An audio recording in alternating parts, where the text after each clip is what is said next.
अस्सलामुअलैकुम नाजरीन, KBN news channel में आप तमाम का तहे दिल से इस्तकबाल है। आइए आज की अहम खबर पर नज़र डालते हैं।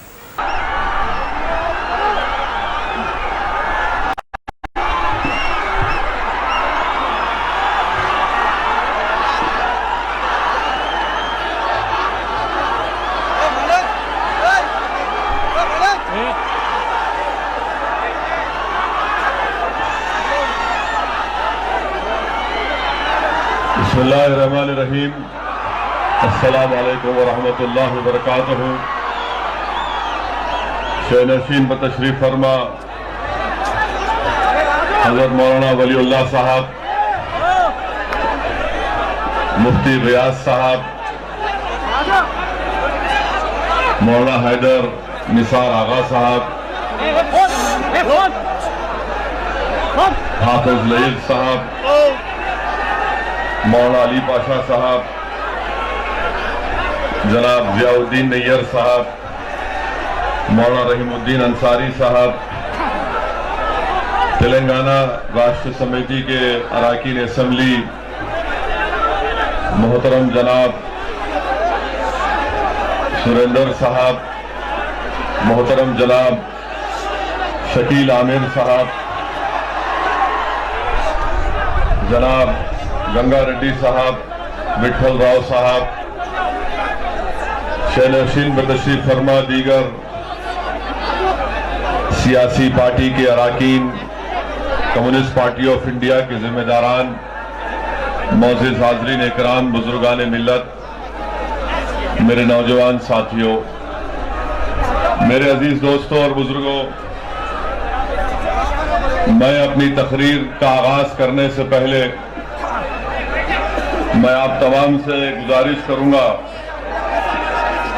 कि हम और आप आज इस जलसे में इसलिए जमा हुए हैं कि हम अपने मुल्क भारत को बचाने के लिए, हमारे उस मुल्क के कॉन्स्टिट्यूशन, संविधान और आइन को बचाने के लिए हम यहां पर इसलिए जमा हुए हैं कि हम ये चाहते हैं कि जिस मुल्क को आजाद कराने के लिए हमारे बुजुर्गों ने अजीम कुर्बानियां पेश की, आज यकीनन हमारे वतन अजीज में, भाई दूसरों को खामोश बैठने वाले खामोश बैठ जाए, आज हमारे मुल्क में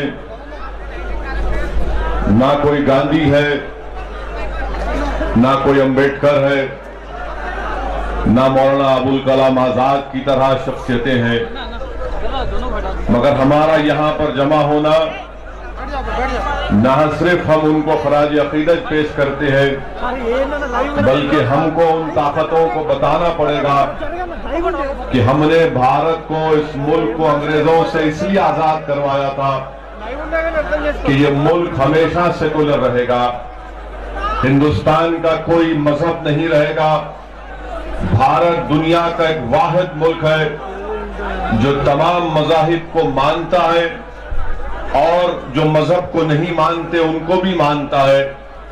ये ख्वाब हमारे बुजुर्गों ने देखा था कि हिंदुस्तान में, भारत में तमाम मज़ाहिब को, उनके मानने वालों को अपने अपने मजहब पर चलने का पूरा इख्तियार दिया जाएगा। मगर आज की ये नरेंद्र मोदी की हुकूमत हमारे मुजाहिदीन आजादी के कुर्बानियों को रायगा और नाकारा करने की पूरी कोशिश कर रही है। इसीलिए मेरे अजीज दोस्तों और बुजुर्गों, यहां पर हमारा जमा होना ये सिर्फ मजमा मुसलमानों का मजमा नहीं है, ये मजमा सिर्फ हिंदुओं का या दलित या हमारे BC भाइयों का मजमा नहीं है, बल्कि अल्हम्दुलिल्लाह निजामाबाद की सरजमीन पर आज का यह एहतजाजी जलसा उन हिंदुस्तान और भारत के लोगों का है जो भारत को, इस मुल्क को गांधी और अंबेडकर का मुल्क देखना चाहते हैं। वो इस मुल्क को गोलमाल कर और RSS की आइडियोलॉजी में रंगते हुए देखना नहीं चाहते। इसलिए मैं मुंतज़िमीन जलसा को मुबारकबाद देता हूं, उन तमाम जिम्मेदारों का शुक्रिया अदा करता हूं और आप तमाम हजरात का जो आज के इस जलसे में शिरकत करके ना सिर्फ आपने सिटीजन अमेंडमेंट एक्ट के कानून के खिलाफ अपना एहतजाज दर्ज करवाया, बल्कि निजामाबाद की इस मुबारक सरजमीन से हम यहां से जो आवाज लगा रहे हैं, मुझे यकीन है कि हिंदुस्तान के और भारत के कोने कोने तक आपकी और हमारी आवाज पहुंचेगी। और यकीनन जो हिंदुस्तान में, भारत में, हमारे वतन अजीज में जो लोग अभी भी खामोश बैठकर तमाशा देख रहे हैं, यकीनन मुझे पूरा भरोसा है कि पूरे वतन अजीज में जो एहतजाज किया जा रहा है, उस एहतजाज की बुनियाद पर जिनकी आंखें अभी बंद हैं, जिनके दिल खामोश हैं, जिनका ज़मीर अभी बेदार नहीं हुआ है, मैं उनसे कह रहा हूं कि याद रखो, हिंदुस्तान की तारीख में जंग आजादी के बाद आज एक ऐसा मोड़ आया है कि तारीख तुमको याद रखेगी जिन्होंने इस काले कानून के खिलाफ एहतजाज किया। और यकीनन जो लोग आज यहां पर जमा हुए हैं, मैं आपको मुबारकबाद देता हूं इसलिए कि आपका और हमारा ज़मीर जिंदा है। हम मुख्तलिफ सियासी पार्टी से वाबस्ता हैं, चाहे कोई मजलिस का हो, चाहे कोई टीआरएस का हो, चाहे कोई कम्युनिस्ट पार्टी का हो, चाहे कोई और पार्टी का हो, मगर हमारा यहां पर जमा होना इसलिए है कि हम अपनी सियासी वाबस्तगियों से उठकर वतन अजीज भारत को बचाने के लिए जमा हुए हैं। मैं आपको इसकी मुबारकबाद देता हूं। और जो लोग खामोश बैठे हुए हैं, मैं उनसे कह रहा हूं कि जिंदगी और जिंदाओं का मिसाल बनो, मुर्दों की तरह खामोश मत बनो। अल्लाह ने तुमको दिमाग दिया, आंखें दी, उसको इस्तेमाल करो और देखो इस मुल्क को बदलने की कोशिशें की जा रही है। मेरे अजीज दोस्तों और बुजुर्गों, मैं आपके सामने हमारे भारत के आईन का जो प्रियम्बल है मैं पढ़ूंगा और मैं चाहता हूं कि आप तमाम मेरे साथ एक आवाज में उस भारत के कॉन्स्टिट्यूशन के प्रियम्बल को आपको पढ़ना पड़ेगा मेरे साथ, ताकि हम जब ये पढ़ेंगे तो हिंदुस्तान के वजीर आजम अमित शाह को मालूम होगा कि संविधान की हिफाजत हम कर रहे हैं और संविधान को नुकसान आप पहुंचा रहे हैं। मेरे अजीज दोस्तों, मैं पढ़ता हूं, आप मेरे साथ पढ़ने की कोशिश करिए कि हम भारत की आवाम मताना को संजीदगी से अज़म करते हैं कि भारत को एक मुख्तदर समाजवादी, गैर मजहबी, अवामी जमहूरी बनाएंगे और उसके तमाम शहरियों के लिए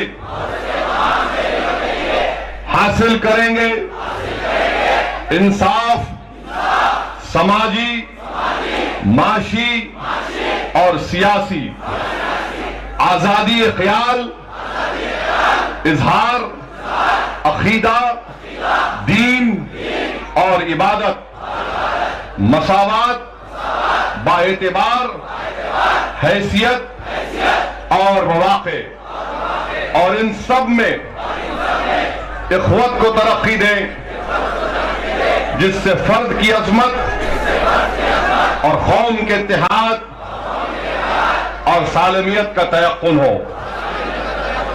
ये उर्दू में हम पढ़ लिए, अब ये आरएसएस के लोग बोलेंगे इन उर्दू में पढ़े।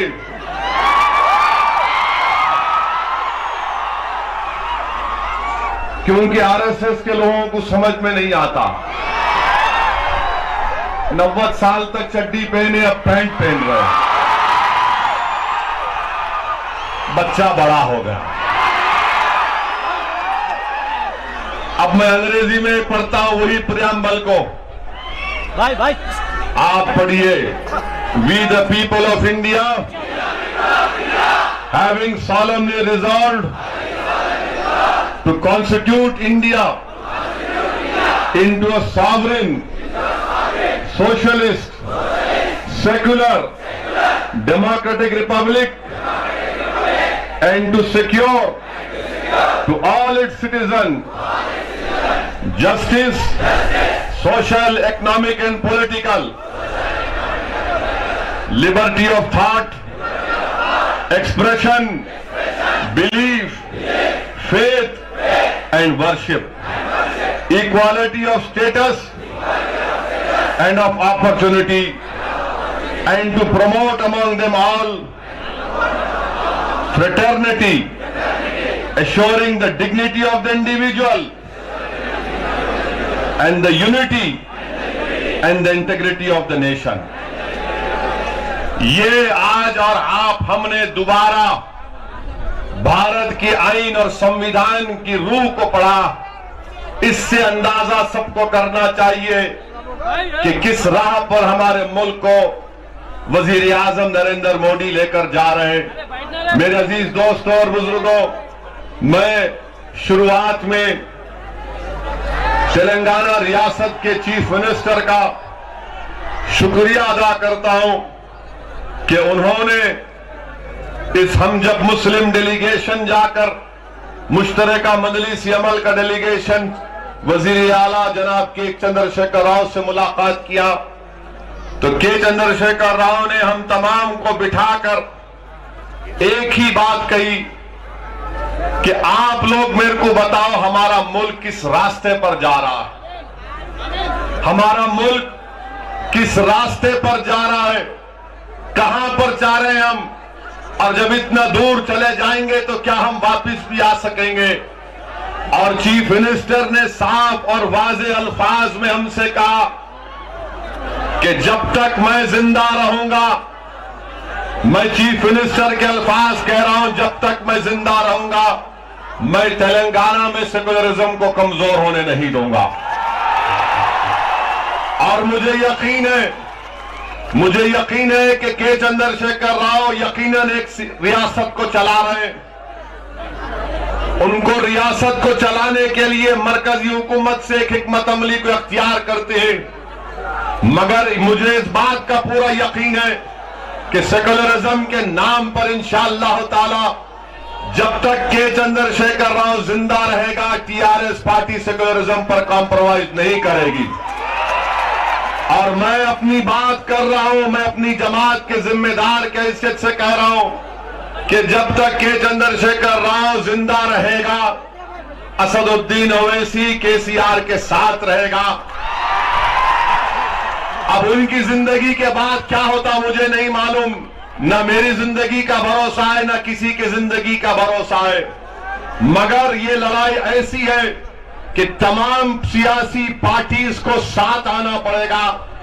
इसीलिए जब चीफ मिनिस्टर ने मेरे सामने यहाँ के निजामाबाद के वजीर जनाब प्रशांत रेड्डी साहब को कहा कि आपको जाना है, और चीफ मिनिस्टर से मैंने कहा कि सीएम साहब टीआरएस तो आ रही है, मैं कांग्रेस को भी बुलाना चाहता हूं, तो बोले बराबर बुलाओ आप कांग्रेस पार्टी को भी, इस जलसे में उनको दावत दो आप, क्योंकि ये मसला टीआरएस कांग्रेस मजलिस किसका नहीं है, ये मसला हिंदुस्तान के भारत के मुस्तकबिल का है, उसकी रूह को बचाने का है। तो उस बुनियाद पर मैंने उस मीटिंग के बाद कांग्रेस के जिम्मेदारों से मैंने खुद फोन किया और उनसे गुजारिश की कि निजामाबाद के इस तारीखी जलसे में आप शिरकत करिए, क्योंकि हिंदुस्तान की तारीख में एक ऐसा मोड़ आ चुका है कि हम तमाम को अपनी सियासी वाबस्तगियों से ऊपर उठकर आज मुल्क के मुस्तकबिल को देखकर उस मुल्क को मजबूत करने के लिए, ये मुल्क अगर हम कहते हैं कि अंबेडकर गांधी का मुल्क है, इसको बचाना है, तो हमको अपनी सियासी वाबस्तगियों से ऊपर उठना पड़ेगा।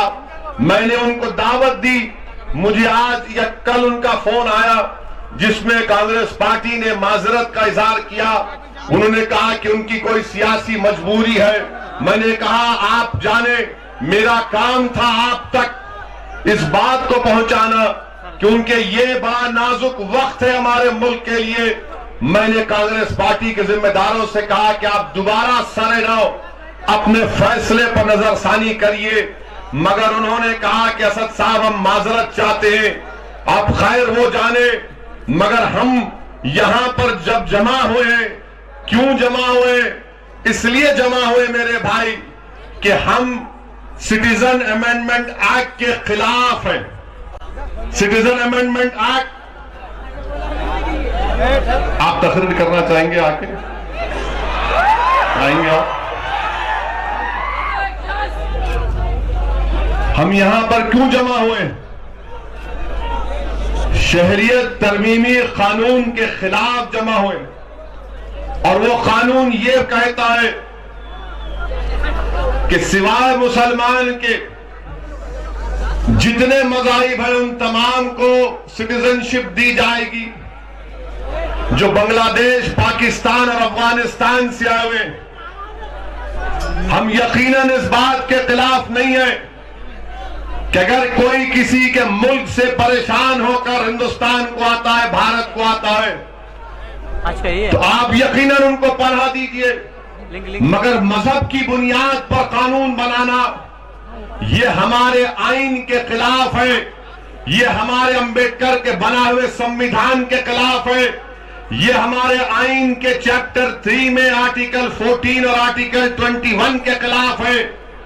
आर्टिकल 14 ये कहता है इक्वालिटी, मसावात, और जब मसावात का टकराव मजहब से होता है तो मसावात कामयाब होते हैं, मजहब कामयाब नहीं होता। इसकी मिसाल मैंने अपनी पार्लियामेंट की तकरीर में दी। जब कॉन्स्टिट्यूएंट असेंबली में जब संविधान बन चुका और जिस प्रियम्बल को हमने आज अभी पढ़ा, जब उसको लिखा जाने का वक्त आया तो उसमें एक एचबी कामत साहब एक मेंबर थे। उन्होंने इस बात का इसरार किया कि ये जो प्रियम्बल हमने अभी पढ़ा है, उन्होंने कहा कि इसको लिखा जाए कि हम भगवान के नाम से, हम खुदा के नाम से इसको शुरू करते हैं। तो उस कॉन्स्टिट्यूएंट असेंबली में किसने उसकी मुखालिफत की? डॉक्टर राजेंद्र प्रसाद ने उसकी मुखालिफत की और डॉक्टर राजेंद्र प्रसाद ने कहा कि नहीं हो सकता। एचबी कामत से कहा कि नहीं, हम हिंदुस्तान के, भारत के आइन का प्रियम्बल का आगाज खुदा के नाम से नहीं कर सकते। वोटिंग हुई तो प्रियम्बल का वोटिंग में कामत साहब हार गए और खुदा के नाम से या भगवान के नाम से प्रियम्बल नहीं लिखा गया। तो आज जब वो बुजुर्ग जब इस संविधान को बनाए, आइन को बनाए, और उन्होंने इस प्रियम्बल का आगाज खुदा और भगवान के नाम से नहीं किया, तो नरेंद्र मोदी अपने आप को अंबेडकर, राजेंद्र प्रसाद से ज्यादा ज़हीन समझते और मजहब के नाम पर कानून बनाकर वो न सिर्फ संविधान के खिलाफ कानून बनाए, बल्कि उन्होंने तौहीन की अंबेडकर की, उन्होंने तौहीन की राजेंद्र प्रसाद की, उन्होंने तौहीन की गांधी की, उन्होंने तौहीन की उन बहादुरों की जिन्होंने जलियांवाला बाग में अपनी जानों को कुर्बान कर दिया। इस कानून को बनाकर उन तमाम मुजाहिदीन आजादी को तकलीफ पहुंचाई गई जिन्होंने भारत को अंग्रेजों से आजाद इसलिए करवाया था कि इस मुल्क का कोई मजहब नहीं होगा, इस मुल्क का मजहब कोई नहीं हो सकता। मगर बीजेपी इस मुल्क को एक मजहब के रंग में रंगना चाहती है।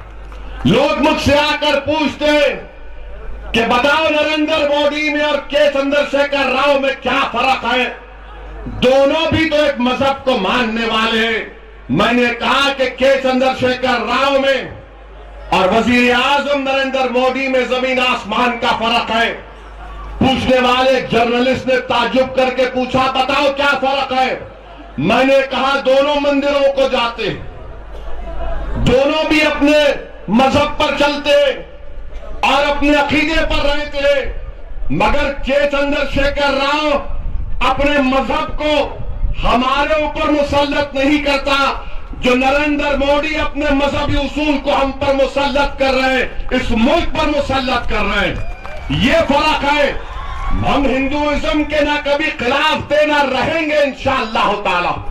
हम खिलाफ हिंदुत्व आइडियोलॉजी के और इंशाअल्लाह ताला अल्लाह जब तक जिंदा रखेगा हम हिंदुत्व आइडियोलॉजी की मुखालिफत करते रहेंगे, इसलिए कि हिंदुत्व की आइडियोलॉजी इंडियन नेशनलिज्म के खिलाफ है। इंडियन नेशनलिज्म क्या है? इंडियन नेशनलिज्म में सब आते हैं, तमाम मज़ाहिब के लोग मानने वाले आते हैं। ये फर्क है। आज मुल्क को बचाना है हम लोगों को, भारत की जनता को, भारत के गरीबों को, भारत के नौजवानों को। नौजवानों, ये मुस्तकबिल तुम्हारा है, इस मुल्क को बचाना है और जमहूरी तरीके से हमको एहतजाज करके इस मुल्क को बचाना है। जमहूरी तरीके से हमको इस मुल्क को बचाना है। ये जो लड़ाई हम लड़ रहे हैं, ये सिर्फ मुसलमानों की लड़ाई नहीं है, ये सिर्फ हिंदुओं की लड़ाई नहीं है, ये सिर्फ दलितों की लड़ाई नहीं है, ये सिर्फ आदिवासियों की लड़ाई नहीं है। ये लड़ाई भारत को बचाने की है। ये लड़ाई भारत को फाशिस्ट ताकतों से बचाने की लड़ाई है। और मुझे यकीन है कि इंशाअल्लाह ताला हम इस लड़ाई में अल्लाह हमको कामयाब और कामरान करेगा। हम कोशिश कर रहे हैं, आपके सामने आकर एक दीवाना आपसे भीख मांग रहा है कि आप तमाम लोग, हम तमाम का साथ दो इस लड़ाई में। हम आपसे अपील कर रहे हैं कि आपका जमा होना यकीनन हमारे हौसलों को मजबूत करता है, बुलंद करता है। यहां पर हजारों की तादाद में इंसानों का जो समंदर जमा है, जो मजहब को नहीं देखकर मुल्क की मोहब्बत में जमा हुए, मैं आपको सलाम करता हूं। तुम्हारा इस जगह पर जमा होना यकीनन आरएसएस बीजेपी की नींदों को हराम करके रख देगा। वो परेशान हो जाएंगे कि क्या हो रहा है। और अल्हम्दुलिल्लाह हमारी रियासत पुरअमन है और पुरअमन रहेगी। और हम इसके अमन को तोड़ने की कोशिश करने वालों का साथ नहीं दे सकते, चाहे वो किसी सियासी जमात से उनका ताल्लुक हो। सिटीजन अमेंडमेंट एक्ट हमारे संविधान के खिलाफ है। और ये क्यों कानून बनाया गया? मैं आज भी वजीर आजम से अपील कर रहा हूं कि आप संविधान के मुताबिक मुल्क को चलाओ। मैं वजीर आजम को आसान तरीका बता रहा हूं कि आपने अपने कानून में कहा कि रिलीजियस परसिक्यूटेड माइनॉरिटीज, आप मजहब को निकाल दो, आप रिलीजन को निकाल दो, जो परसिक्यूटेड माइनॉरिटीज है उनको पनाह दो भारत में। भारत को क्यों नहीं आप रेफ्यूजी कन्वेंशन साइन कर लेते? कौन रोकता है आपको? मगर मजहब के नाम पर कानून बनाना ये गलत है, ये गलत है, ये ठीक नहीं है। ये इस मुल्क को ऐसे राह पर लेकर जाएगा कि जैसा कि शायर ने कहा था कि लम्हों ने खता की, सदियों ने सजा पाई। मेरे अजीज दोस्तों और बुजुर्गों, सिटीजन अमेंडमेंट एक्ट बनाया गया जिसका हमने पार्लियामेंट में उसकी मुखालिफत की। मैंने तकरीर की और तकरीर के अख्ताम से पहले मैंने उस बिल को फाड़ा तो बीजेपी वाले बोले तुम कैसे फाड़े? मेरा काम काले कानून को फाड़ना है और तुम्हारे को भी फाड़ना है। समझे नहीं? तेलंगाना की जबान में फाड़ना किसको बोलते मालूम ना आपको? और मैं शुक्रिया अदा करता हूं कि टीआरएस पार्टी ने भी उसकी मुखालिफत की। टीआरएस पार्टी ने कहा कि आप मुसलमानों को उसमें ऐड करो, हम बिल की तारीफ करते हैं। मेरे अजीज दोस्तों और बुजुर्गों, आसाम में एनआरसी हुआ और आसाम के एनआरसी में 19 लाख लोग के नाम नहीं आए, जिसमें से 5 लाख के करीब मुसलमान हैं, बाकी गैर मुस्लिम हैं। अब आप देखिए कितनी नाइंसाफी की बात है कि जिसका नाम मुसलमान है उसको आसाम में सिटीजनशिप नहीं मिलेगी। ये मैं नहीं कह रहा हूं, ये कौन कह रहा है? हेमंत बिस्वा शर्मा, जो बीजेपी का आसाम का फाइनेंस मिनिस्टर है, वो तमाम नॉर्थ ईस्ट स्टेट्स का चेयरमैन है। वो कहता है कि सिटीजन अमेंडमेंट कानून के तहत हम आसाम के वो 5,40,000 जो बंगाली हिंदू भाई हैं उनको सिटीजनशिप दे देंगे और उनके खिलाफ जो मुकदमा चलेगा, जो फॉरेनर्स ट्राइब्यूनल में चलेगा, वो बंद हो जाएगा। हम नरेंद्र मोदी से मेरा एक ही सवाल है, बताओ मोदी जी, क्या ये आप सबका साथ सबका विकास की आप बात करते हैं? आसाम के जो गैर मुस्लिम हैं उनको आपकी हुकूमत सिटीजनशिप देगी और वो 5 लाख मुसलमान जिनका भी नाम नहीं आया उनको सिटीजनशिप में क्यों नहीं मिलेगी? वो भी तो इंसान है, वो भी तो इस भारत की सरजमीन पर पैदा हुए। मगर नरेंद्र मोदी सिर्फ जबान से सबका साथ सबका विकास की बातें करते हैं। मेरे भाई, इस बात को समझना जरूरी है। अगर ये हुकूमत की नीयत साफ होती तो पहले एनपीआर करती, एनआरसी करती, उसके बाद सिटीजन अमेंडमेंट एक्ट को लाती।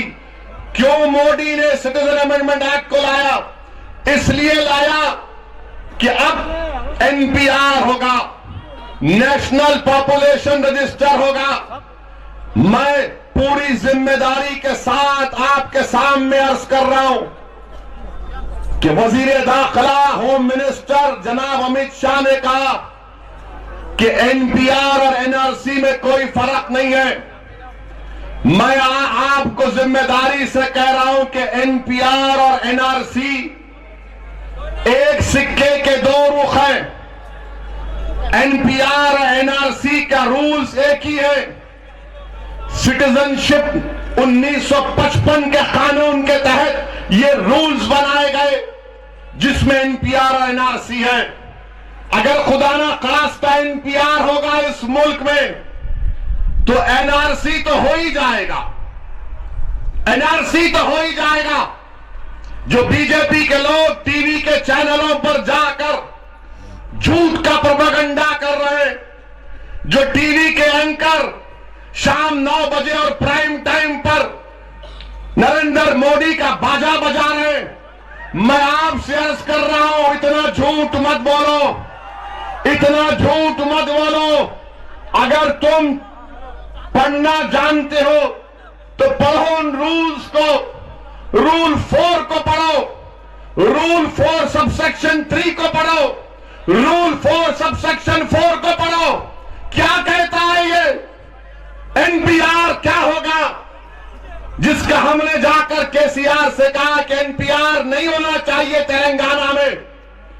एनपीआर क्या है कि आपके घर पर आएगा कोई आदमी, और ये बीजेपी वाले बोलते कि 2010 में भी एनपीआर हुआ, बराबर हुआ, मगर 2010 के एनपीआर में और 2020 के एनपीआर में फर्क यह है कि घर पर आकर आपसे पूछा जाएगा कि आपके मां बाप कहां पैदा हुए थे।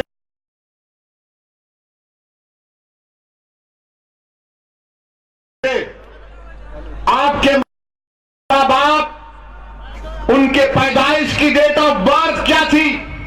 ये क्यों पूछा जा रहा है? पूछो इन लोगों को। इसलिए पूछा जा रहा है मेरे भाई, मेरी इस बात का नोट कर लो आप। सिटीजनशिप का कानून क्या कहता है कि वो भारत का सिटीजन है जो 1987 से पहले पैदा हुआ।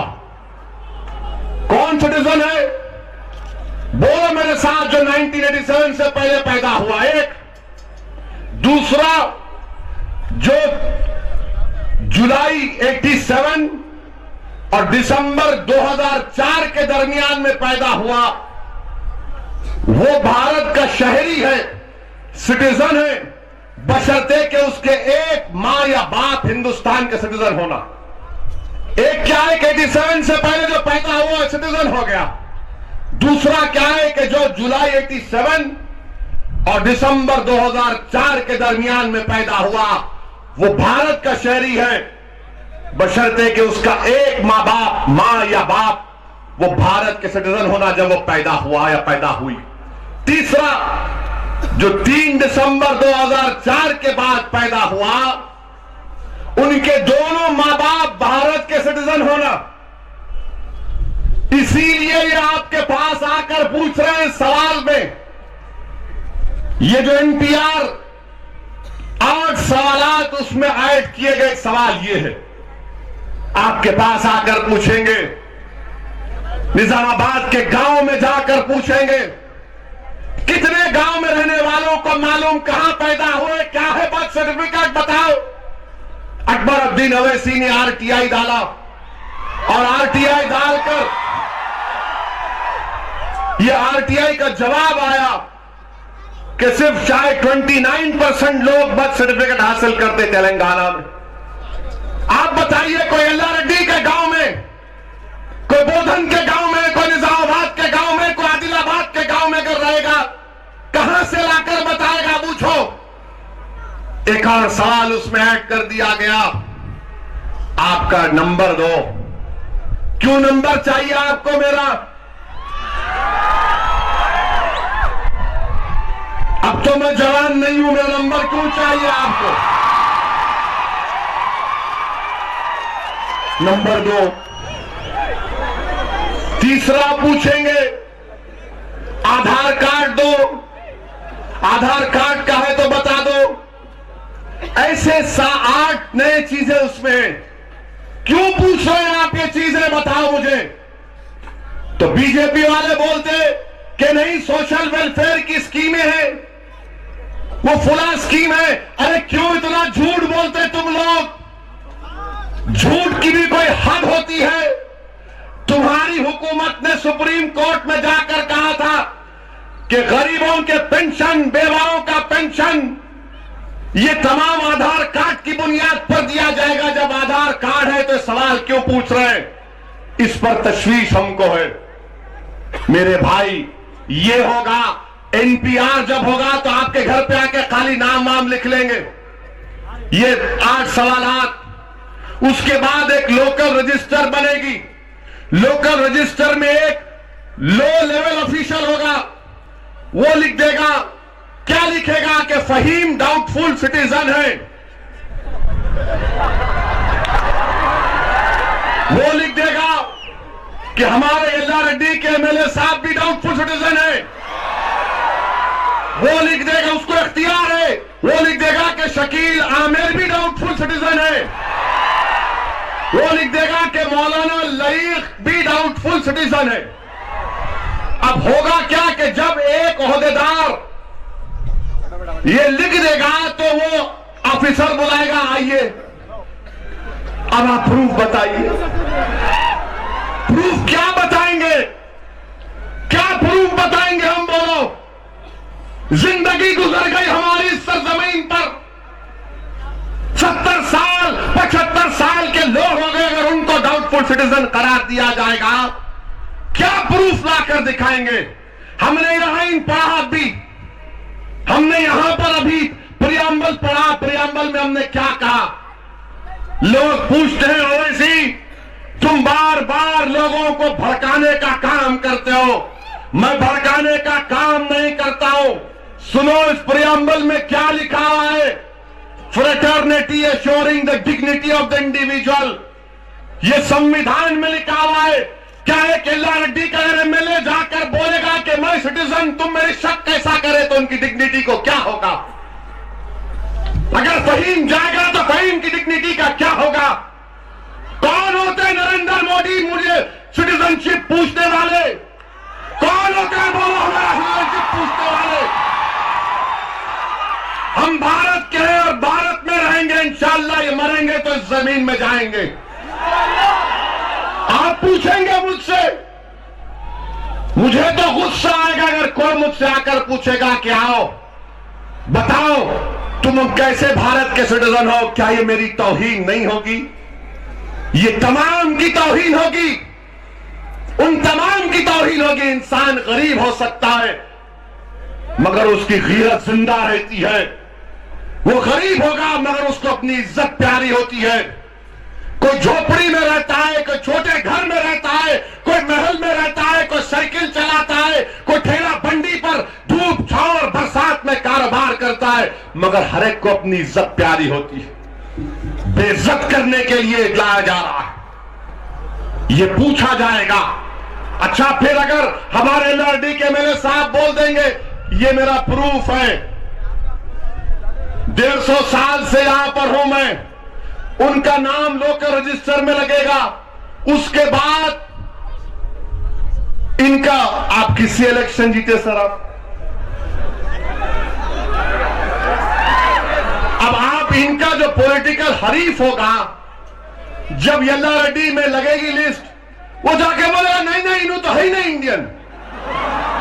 ये कानून में है, रूल 4 में है, रूल 4 सब सेक्शन 4 में है। आप बताओ मेरे भाई, नाम लगेगा तो ऑब्जेक्शन करेंगे। और ये आसाम में हुआ। आसाम में क्या हुआ कि ऑब्जेक्शन 1,80,000 लोगों का ऑब्जेक्शन डाला गया। किसके खिलाफ ऑब्जेक्शन डाला गया आसाम में? मां बाप का नाम आ गया आसाम के एनआरसी में, और उन मां बाप के 9 साल की बच्ची का कोई ऑब्जेक्शन डाल दिया।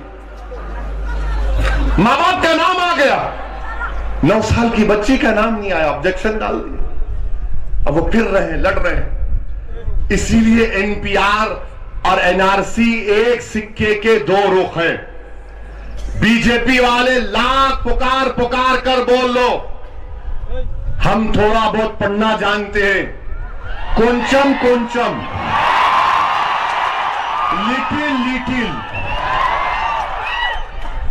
मैं लंदन जाके डिग्री हासिल किया, यकीनन हमारे वजीर आजम की तरह डिग्री मेरे पास नहीं है। हमारे प्राइम मिनिस्टर के पास क्या डिग्री है मालूम आपको? मालूम शकील आमिर क्या डिग्री है?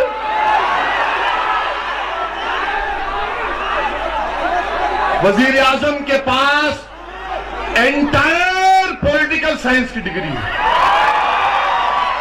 यानी दुनिया में, हिंदुस्तान में एक ही आदमी के पास एंटायर पॉलिटिकल साइंस की डिग्री है, वो नरेंद्र मोदी के पास है। तेलंगाना यूनिवर्सिटी में पॉलिटिकल साइंस की डिग्री मिलती है, एंटायर नहीं मिलती, इनके पास है। मेरे भाई ये हाल करना चाहते हैं, आप बताइए। एनपीआर एनआरसी ये एक सिक्के के 2 रुख हैं, और अमित शाह साहब बोलते हैं कि नहीं नहीं, एनपीआर का एनआरसी से कोई ताल्लुक नहीं है। मैंने चीफ मिनिस्टर के सामने मिनिस्ट्री ऑफ होम अफेयर्स की एनुअल रिपोर्ट को रखा और रखकर बताया कि देखो सीएम साहब, इस रिपोर्ट के चैप्टर 5 में लिखा है कि एनआरसी एनपीआर एक है। मैं आज निजामाबाद के इस मजमे के सामने भी कह रहा हूं, चैप्टर 15 में पॉइंट 4 में लिखा गया कि NPR is the first step towards creation of NRC.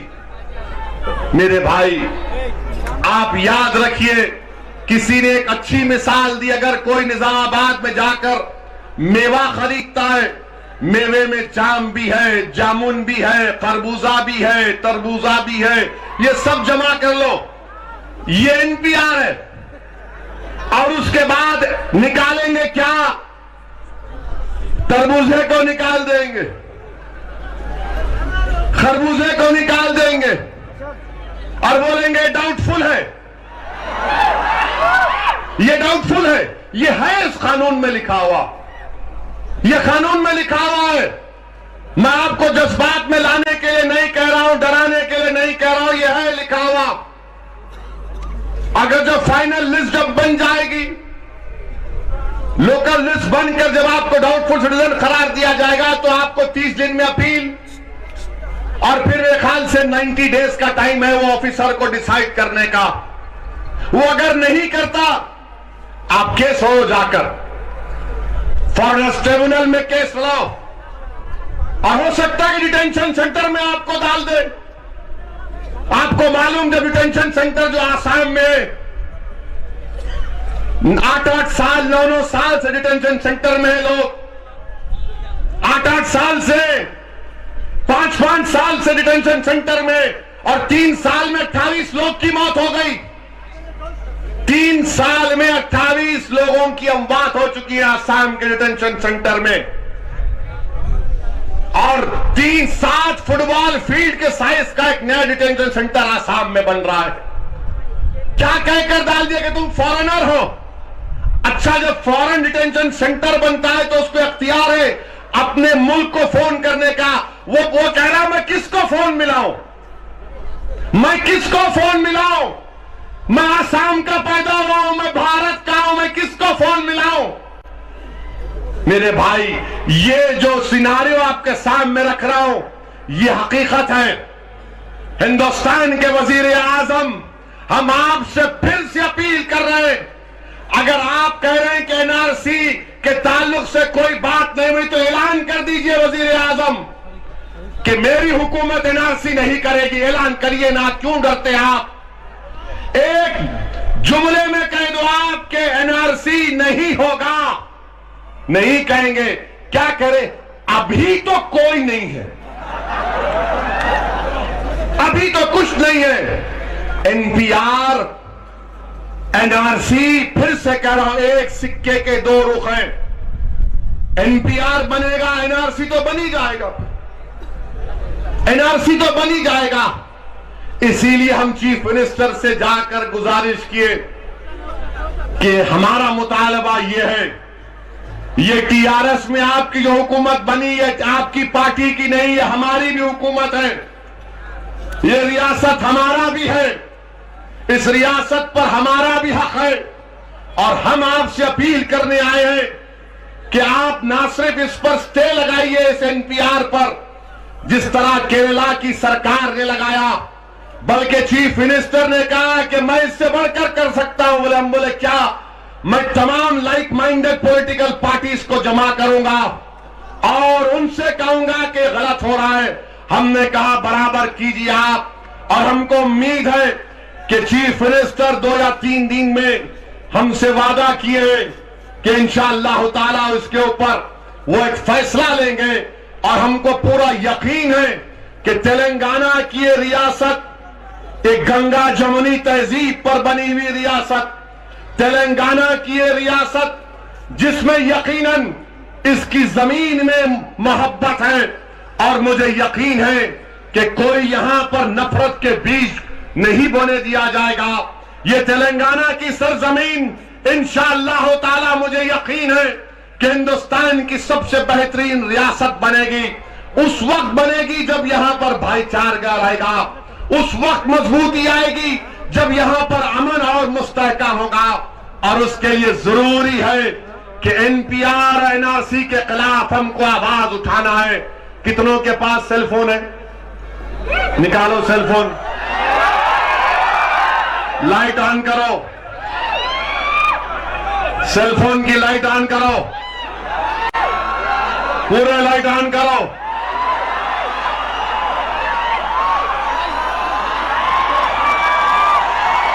अब मैं आपसे सवाल करूंगा, क्या आप इस भारत के बाशिंदे हैं? क्या आप भारत को सेकुलर रखेंगे? क्या आप भारत को गांधी और अंबेडकर का मुल्क बनाकर रखेंगे? क्या आप भारत में भाईचारगी को मजबूत करेंगे? क्या आप तेलंगाना से फिरका परस्ती का खात्मा करेंगे? क्या आप तेलंगाना से फिरका परस्ती का खात्मा करेंगे? क्या आप सिटीजन अमेंडमेंट एक्ट के खिलाफ हैं? क्या आप CAA के खिलाफ हैं? क्या आप एनपीआर के खिलाफ हैं? क्या आप एनआरसी के खिलाफ हैं? क्या आप हिंदुस्तान से मोहब्बत करते हैं? A1 टाउनशिप की एक और नई पेशकश। जहांगीर पीर दरगाह से 2 किलोमीटर पहले मल्टीनेशनल कंपनीज के करीब, जो कि बिल्कुल आबादी से लगा हुआ, बेंगलोर हाईवे से सिर्फ 5.5 किलोमीटर, बीटी रोड से लगा हुआ, तमाम डेवलपमेंट के साथ 5,50,000 में 100 गज का प्लॉट। A1 टाउनशिप में आपका ये छोटा सा इन्वेस्टमेंट आपका और आपके बच्चों का मुस्तकबिल बदल सकता है। आज ही तशरीफ लाएं और A1 टाउनशिप के इस प्रोजेक्ट से फायदा उठाएं। Office at pillar number 235 opposite fisheries department, Rajendra Nagar, Hyderabad. अगर आपने हमारे चैनल को अभी तक सब्सक्राइब नहीं किया है तो यहाँ पर रेड कलर का सब्सक्राइब बटन दिख रहा है, उसे क्लिक करें और हमारे चैनल को सब्सक्राइब कीजिए और साथ ही साथ बेल आइकन को भी क्लिक कीजिए, जिससे आपको ताज़ा अपडेट मिलती रहे।